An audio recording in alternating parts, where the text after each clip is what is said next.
right? You might recognize this. Children need three things from us, right? The three A's, remember that. This is all children, they need that. One is affection. They need to know that we love them. They need to know that we love them.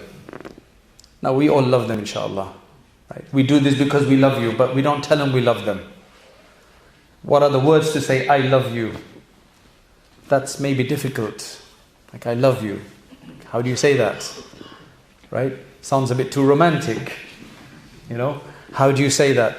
So, they need to know we love them because love is a very important human need. Love is an extremely important human need. Everybody wants to be loved. And they want to love and they want to be loved. That's number one. Number two, they need affirmation. So this is affection and then affirmation.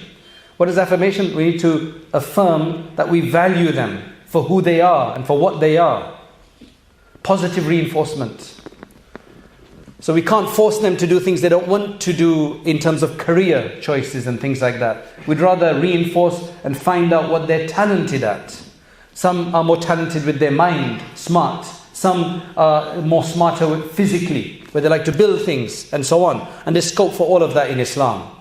So we need to affirm, provide positive reinforcement. We need to let them know when we are pleased.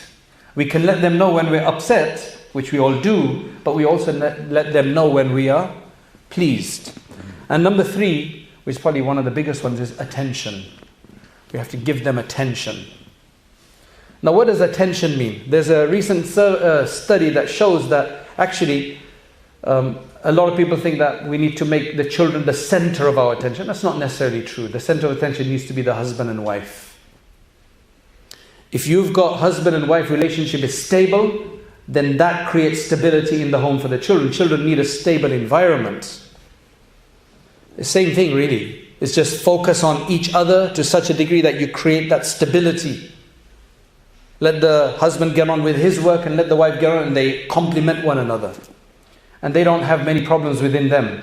Then inshallah that will be a stable home. Because a lot of the problems outside, you will see people causing a lot of issues, crime. If you do a study, a lot of them actually is because they've had an unstable upbringing. Either the absence of a father. Generally it's an absence of a father. There can be an absence of a mother as well, but mostly it's an absence of a father. Maybe the dad deficit syndrome, if you want to name it that. Right? That creates a lot of issues and instability. You need stability, and Allah has made that system of both father and mother being involved in that. So they need attention. And if we give them our time, doesn't mean 24 hours, but if we give them time, it shows that we care for them and we value them. Anybody who's starved, young people who are starved of these three things, because you need them as human beings, you need attention, affection and affirmation, because you need that. If you don't get it from the parents, you're going to look for it elsewhere. You're going to find it in a gang. You're going to find it in classmates. You're going to find it online, on social media. You're going to find it somewhere else. And there's lots of people outside to give love. False love. Especially to girls. I mean, the sisters are listening as well, right?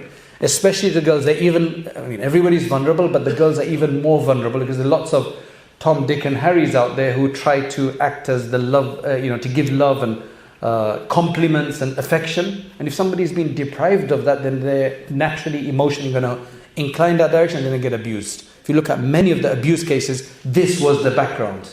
This was the reason. Most of the girls were deprived of this and people took advantage of it. Right.